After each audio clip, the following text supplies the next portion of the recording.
Soda വേണ്ട. എന്റെ baby കുഞ്ഞെ, മാത്തുക്കുട്ടി ചായൻ ബേബി കുഞ്ഞിന്റെ അപ്പൻ ഒരു മഹാമനുഷ്യനായിരുന്നു. അദ്ദേഹത്തിനിട്ട് പാര പണിഞ്ഞ എരപ്പാളിയാണ് ആ തോമാച്ചൻ. അടുത്ത് തന്നെ അവൻ താഴെ കിടന്ന് പിടപെടാന്ന് പിടയ്ക്കുന്നത് നമുക്ക് കാണാം. സത്യത്തിൽ വക്കച്ചന്റെ പ്രവർത്തനത്തിന്റെയും പ്രചരണത്തിന്റെയും ശക്തി കൊണ്ടല്ലേ തോമാച്ചൻ മന്ത്രിയായത്, അല്ലേ മൂപ്പ? പിന്നെ അറിയാവേ, ബേബി കുഞ്ഞിന് അറിയാവേ. ബേബി കുഞ്ഞിന് മാത്രമോ? ഈ നാട്ടുകാർക്ക് മുഴുവൻ അറിയാവുന്ന കാര്യമല്ലയോ വക്കച്ച? അങ്ങനെ പറ വക്കച്ച. വക്കച്ചൻ വിചാരിച്ച പാർട്ടിയിൽ ആരൊക്കെ മറിയും, അതാ നമുക്ക് പറയുന്നത്. ആ ചാക്കോച്ചൻ, പെരിച്ചാഴി ചാക്കോച്ചനൊഴികെ ബാക്കി എല്ലാരും പറയും. ഈ ഞാനടക്കം, ഈ വക്കച്ചനടക്കം. പക്ഷേ കുറച്ച് ചിക്കിലീസ് എറിയണം.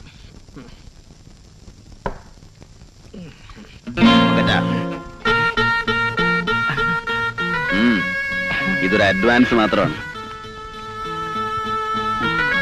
ഇനി തോമാച്ചന്റെ മന്ത്രി കസേര മറിച്ചിട്ട് കാണിക്കണോ? അതോ ഈ വക്കച്ചൻ വിചാരിച്ചാ മതി മതി. എന്ത് മതി മതി മതി? ഒഴിക്ക് ഒഴിക്ക് വക്കച്ചൻ. അത് സ്നേഹം. ഒഴിക്ക് മൂപ്പ, ഒഴിക്ക്.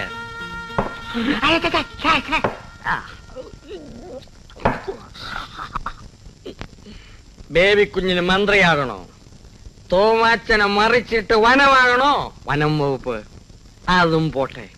ഈ പാർട്ടി കുളം തോണ്ടണോ? ഈ ഞാനൊന്ന് മൂളിയാ മതി.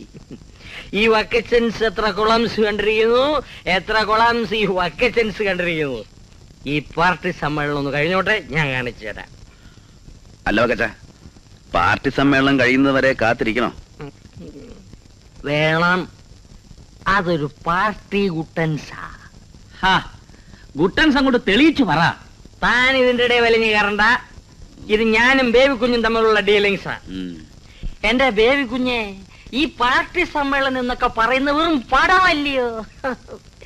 തോമാച്ചനും കറിയാച്ചനും വീണ്ടും ഒരു കള്ളക്കളി കളിക്കാനുള്ള ഏർപ്പാട്. വളച്ചൊടിക്കാതെ ഒന്ന് തെളിച്ചു പറയണ്ട വക്കച്ച. തെളിച്ചു പറയാം.